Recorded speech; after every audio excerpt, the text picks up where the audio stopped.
வாழ்க வளமுடன்.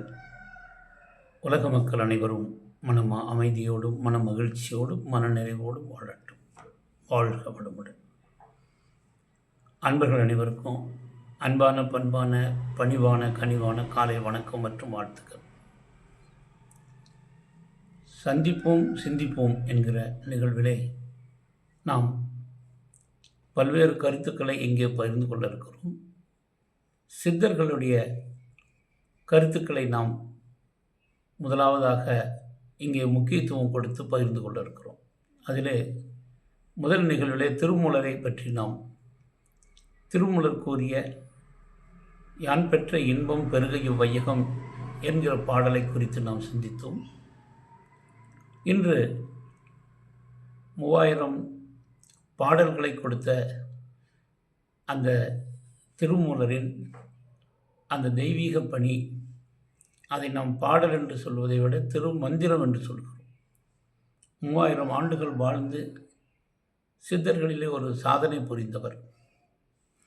மனித உடலை எந்த அளவிற்கு அழிவிலிருந்து பாதுகாத்து கொள்ள முடியும் என்கிற காயகல்ப கலையை நன்கு உணர்ந்தவர்.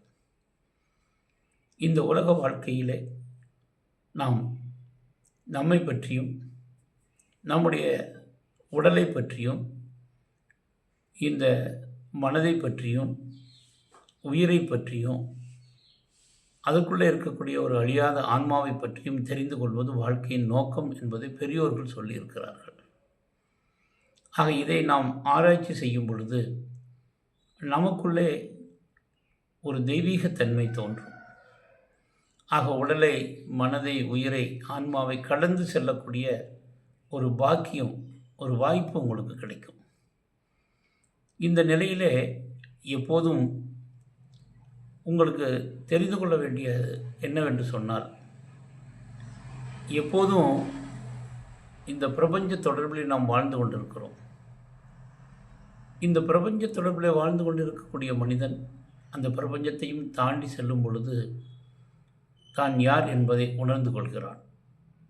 நண்பர்களே, உள்ளம் பெரும் கோயில் ஊன் உடம்பு ஆலயம், தெள்ளத் தெளிந்தோர்க்கு சீவன் சிவலிங்கம், வள்ளல் பிரானார்க்கு வாய்க்கோபுர வாசல், கள்ளப்புலன் ஐந்தும் காணா மணிவிளக்கே என்கிற இந்த பாடலுடைய பொருள் மிக தெளிவாக கொடுத்திருக்கிறார். இந்த உள்ளம் என்று சொல்லக்கூடிய உள்ளிருந்து வார்த்தைகள் எப்படி வருகிறதோ மனம் செயல்படுகிறதோ, ஆக இந்த உள்ளம் என்கிற இந்த மனம் இதுதான் மிகப்பெரிய ஆலயம். உள்ளம் பெரும் கோயில். அது இந்த உடம்பானது ஆலய வடிவிலே அமைந்திருக்கிறது.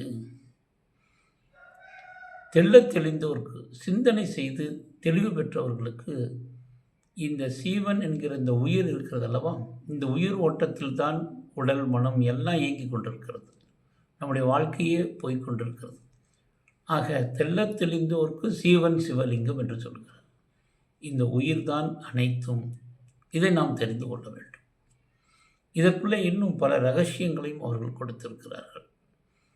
இறுதியிலே சொல்லும் பொழுது கள்ளப்புலன் ஐந்தும் காணா மணிவிளக்கே, இந்த புலன்கள் இருக்கிறதல்லவா, மெய் வாய் மூக்கு கண் செவி, இவைகளெல்லாம் மனிதனை ஏமாற்றி விடக்கூடியது கள்ளப்புலன்கள் என்று சொல்கிறார்கள். இவற்றை நாம் ஒழுங்குபடுத்தி இந்த பஞ்ச இந்திரியங்களை ஞான இந்திரியங்களாக நாம் மாற்ற வேண்டும். இந்த பாடலிலே திருமூலர் கூறுவதெல்லாம் உங்களுடைய உள்ளம்தான் பெரிய கோயில், இந்த உடம்புதான் ஆலயம், இந்த உயிர்தான் உங்களுக்கு சிவன் என்று சொல்லுகிற ஜீவன்.